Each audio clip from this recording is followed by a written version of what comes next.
জীবনে মানসিকভাবে শক্ত হওয়াটা দরকার। আপনার ভেতরটা যতই নরম হোক না কেন, বাইরে বোঝাতে হবে আপনি একজন শক্ত মানুষ। শক্ত হতে না পারলে আপনাকে প্রতিনিয়ত ঠকতে হবে।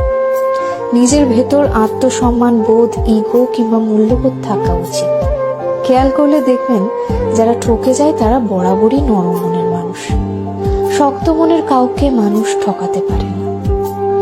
সবকিছু রিভেঞ্জ অফ নেচার অর্থাৎ প্রকৃতির প্রতিশোধের উপর ছেড়ে দিতে নেই। কিছু বিষয়ে আপনার নিজেরও প্রতিশোধ নেওয়ার দরকার আছে। যে আপনাকে যতটুকু অবহেলা করে, কষ্ট দেয়, তাকেও সেই পরিমাণ অবহেলা কিংবা কষ্ট ফিরিয়ে দেওয়া উচিত। জীবনে ভালো থাকার জন্য হলেও একটু কঠোর হওয়া দরকার। যে কোনো কিছু সহজে পেয়ে গেলে মানুষ মূল্য দিতে জানে না।